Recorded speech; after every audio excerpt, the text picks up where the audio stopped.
J'arrive à Angers l'été, du coup. Bah, j'obtiens mes 16 ans le 1er mai. Mhm. J'arrive à Angers après. Et donc, moi, sachant que j'ai fait l'essai pour les U18, Mhm. donc moi, dans ma tête, je me dis, bon, je vais aller avec le U18. Et en fait, ils me disent que ce qui était vrai à ce moment-là, mais je voulais pas l'entendre, que j'avais encore des lacunes tactiques. Tactique, oui. Ce qui est normal quand tu joues en région parisienne, tu travailles pas trop Mhm. cet aspect-là. Et ils me disent donc on va d'abord te faire reprendre avec les Les U16, U16. Mhm. ceux de ton âge, sachant que dans les U16, toute la catégorie sont passés de 15 ans à U16. Ils n'ont pas fait de recrutement. Mhm. Et là, je me retrouve avec un phénomène dedans, qui est Sofiane Bouffal. Ah ouais, Sofiane. Donc, Ah oui. je me retrouve avec lui dans la même catégorie d'âge. Mhm. Bon, au début, il était tout petit comme ça. En un été, il a poussé. Et donc, je fais en fait la préparation, tout ce que je devais faire. Donc, je découvre le niveau, c'est les entraînements tous les jours, Ouais, Oui, intensif. pro quoi. voilà, le niveau pro. Ouais. Et, Des mais informations. ça ne me dérange pas. En fait, j'absorbe tout très vite.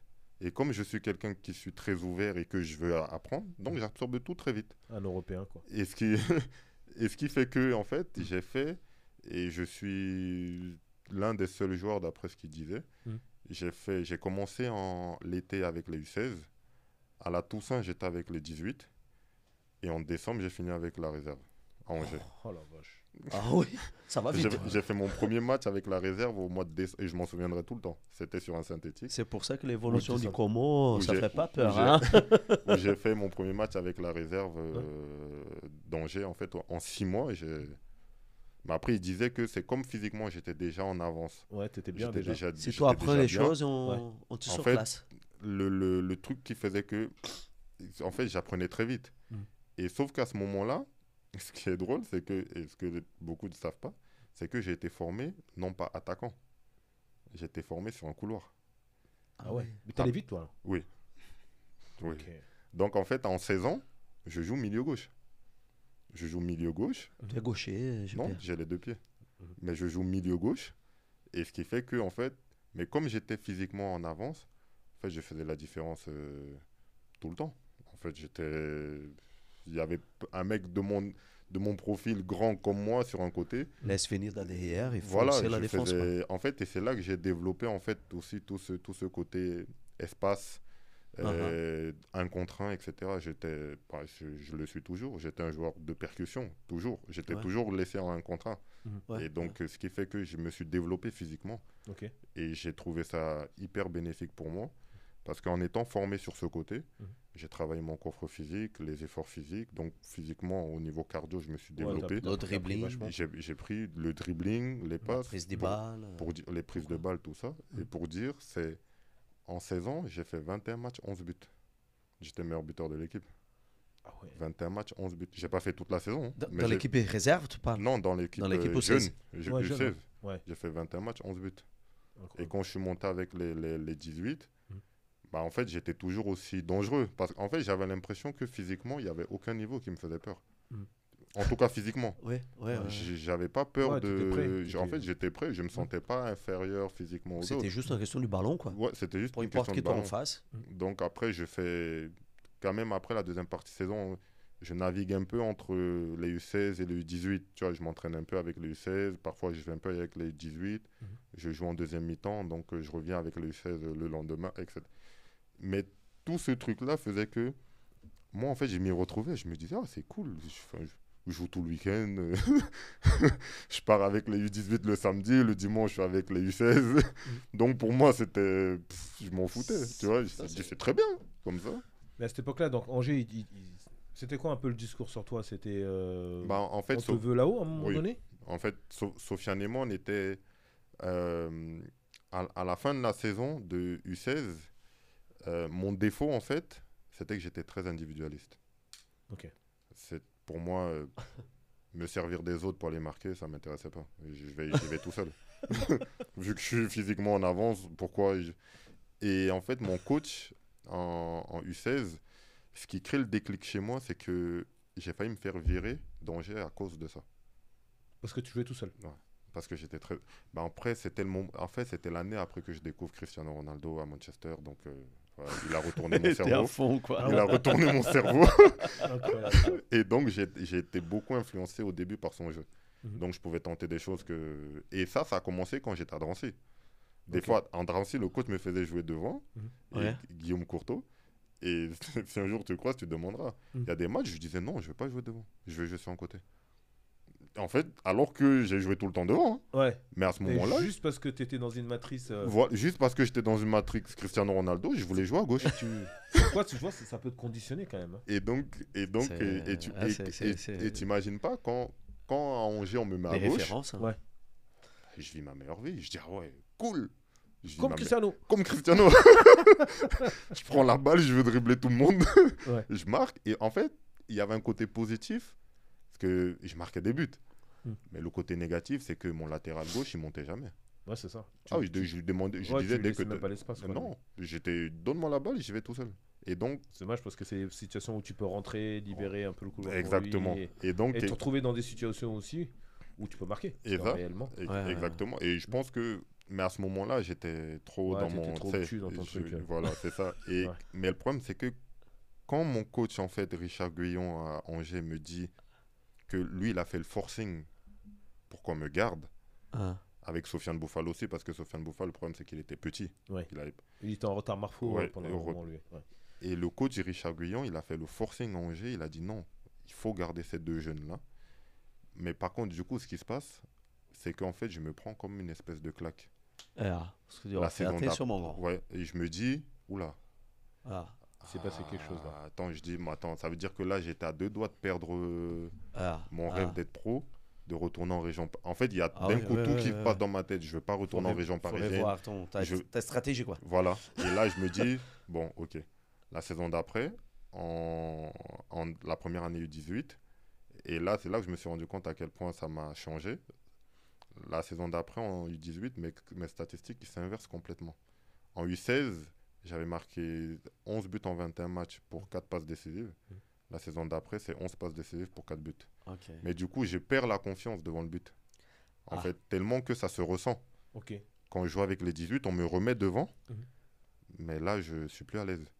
Ouais. En fait. Et c'est l'arrivée d'ailleurs que je connais, Yanis Dogo, que le club recrute pour jouer devant un 92 qui était plus âgé que moi. Ils disent, et il y avait certains qui disaient, ouais, non, il faut que le club recrute un mec, comme ça on le remet sur son côté là-bas. Et du coup, quand on me rebascule sur mon côté, bon, en fait, tout repart.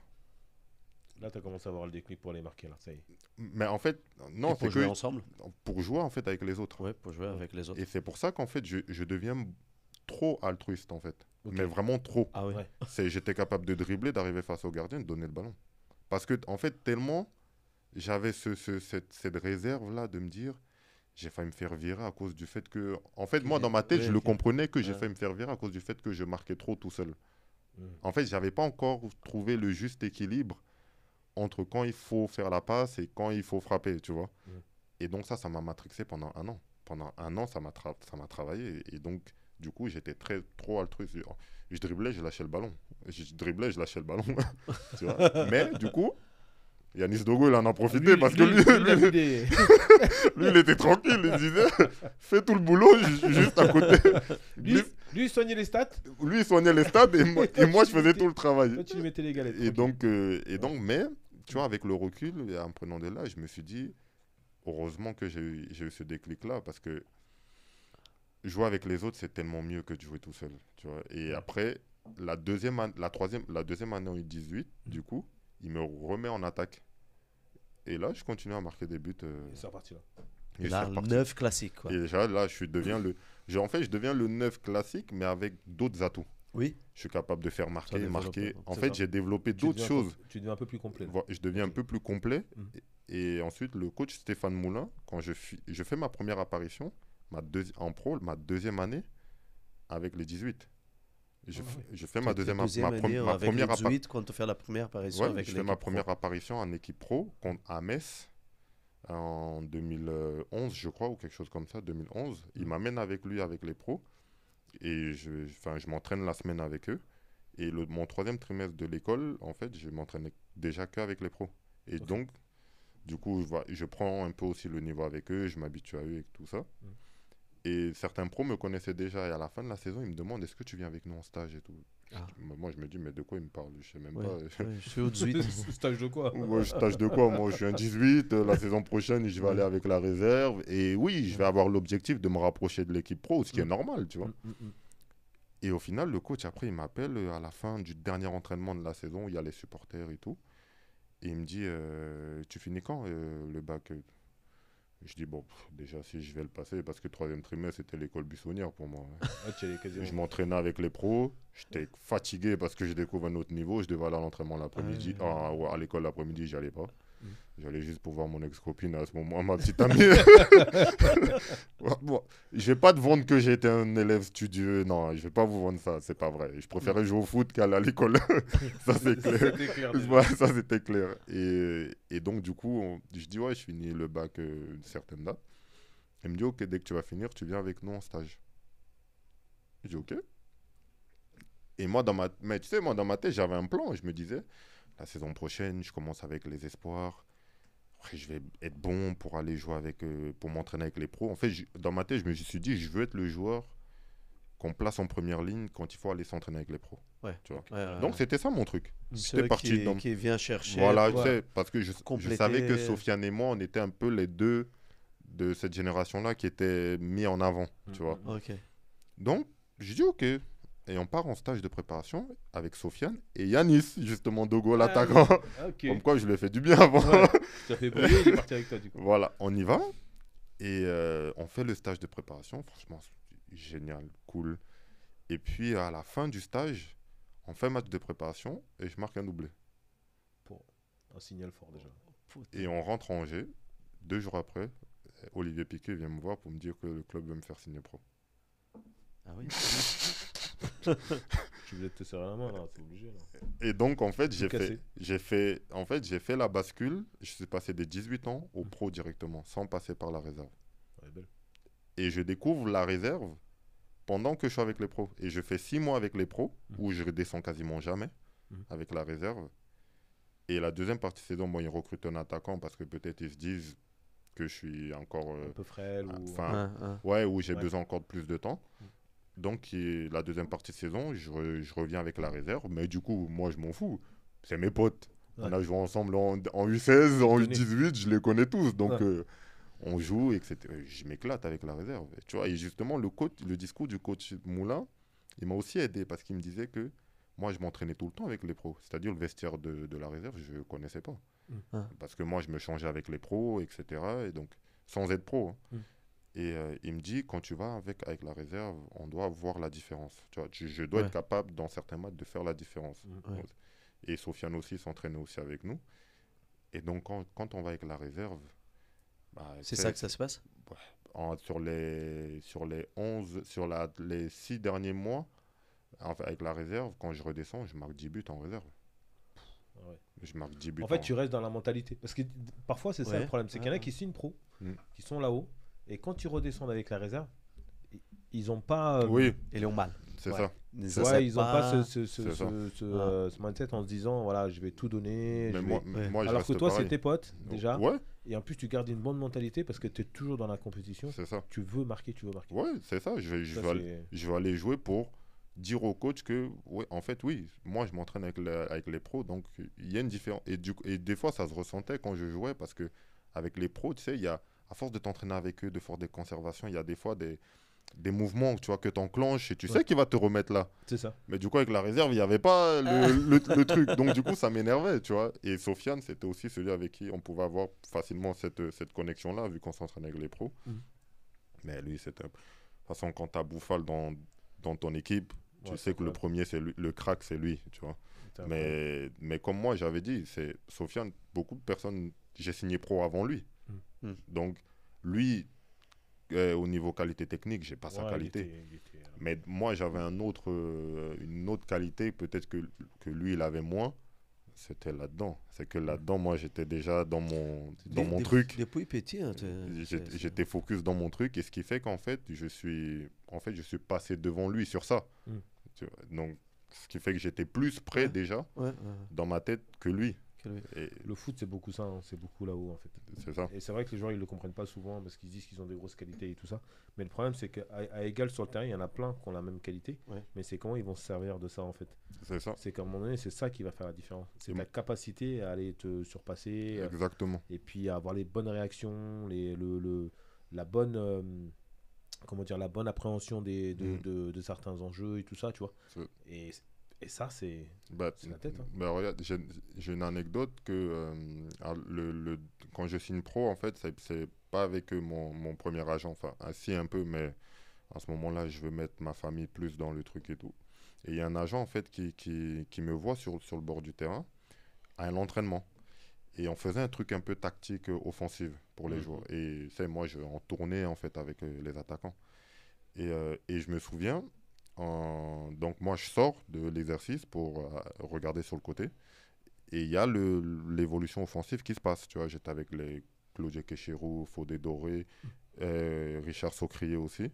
C'était mon grand frère. Et, et lui, en fait, bah, eux, ils sont en train de faire tout le truc. Et moi, je suis sur le côté, je regarde. Et il y a Olivier Piqueux.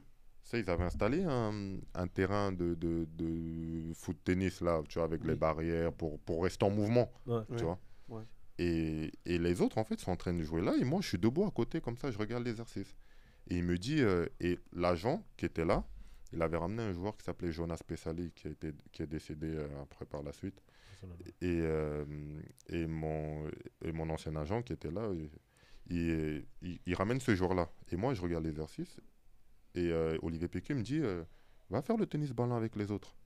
Et je dis, non, je veux regarder. Pendant que j'étais dehors, en fait, j'étais toujours dans l'entraînement. Mais j'étais dans l'entraînement mentalement. Oui. Tu vois, mentalement, je regardais. Et donc, l'agent, en fait, qui est à côté, il me regarde.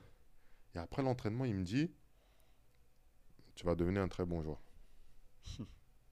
Et je regarde comme ça. Je sais, je le connaissais pas. Et il était là pour 2-3 jours. Et puis, il m'invite manger. Je dis, OK, on va manger. Et pendant le repas, enfin, on se présente. Il me présente tout ce qu'il fait, etc. Et il me pose une question. Il me dit, quel est ton objectif? Je dis, ça va te paraître fou ce que je vais te dire, mais je veux faire partie des meilleurs attaquants du monde. Il me regarde, il me dit, non, c'est pas fou. Parce que je pense que tu en as la capacité. Je dis, ah bon, pourquoi? Il me dit, parce que tu sais, à ton âge, ce que tu as fait hier pendant l'entraînement, ça démontre déjà dans quelle disposition mentale tu es. Et je dis, comment ça? Il me dit, bah, c'est tout simple. Toi, tu n'es pas dans l'entraînement, tu n'es pas actif dans l'entraînement, mais tu restes dans l'entraînement mentalement. Les autres, ils étaient en train de jouer à côté. Toi, tu étais dans l'entraînement tout en étant dehors. C'est-à-dire que quand tu es rentré sur le terrain, le coach n'avait pas besoin de t'expliquer quel mouvement il fallait que tu fasses et où il fallait que tu ailles. Tu savais comment faire le truc parce que tu observes les choses. Enfin, pour moi, c'était un peu du chinois à ce moment-là, mais j'ai dit OK. Et en fait, je me suis rendu compte que par la suite, en fait, c'est l'une de mes grosses qualités, de mes points forts. Je suis quelqu'un qui observe beaucoup. Je suis très, très curieux. Même quand je ne suis pas actif, physiquement, je suis actif mentalement quand même. Et donc, je prends un temps d'avance en fait au niveau de la compréhension. Et comme on a dit au début, l'important est de capter et après mettre en place. Exactement. Et je pense que tu es capable de faire ça. Ouais. Tu as resté 8 ans, c'est ça? Oui. À Angers. Ça, à l'époque, l'équipe première jouait en quel niveau? En Ligue 2. Ligue 2. En Ligue 2. Et c'est le coach Moulin qui m'a du coup lancé en fait en Ligue 2. Après, je suis parti en prêt à Carquefou. Oui. Ça ne s'est pas bien passé du tout. Je suis revenu. Et Amiens après? Après Amiens, où ça s'est mieux passé. Et ensuite, je reviens. C'est des équipes qui jouaient la Ligue 2 aussi? Non, National. National, les deux? Ouais. Okay. Et après, je reviens. Du coup, je reviens quand Angers monte en Ligue 1. Mais je voulais partir parce que je ne me sentais pas... Enfin, je disais, si le coach me fait confiance, oui. Mais quand tu montes en Ligue 1, tu sens qu'il va y avoir du changement. Donc, c'est mieux. Moi, je prévois mon truc à côté. Et au final, ça ne s'est pas fait parce que je devais signer à Clermont où Corinne Diacre était. Tu sais, c'était l'une d'approche. C'était à l'époque où elle avait pris... Exactement. Et je devais signer là-bas. Clermont, finalement, ça ne se fait pas. Bon, je reste à Angers cette saison-là, ça se passe mal. Et puis après, je vais en Suisse.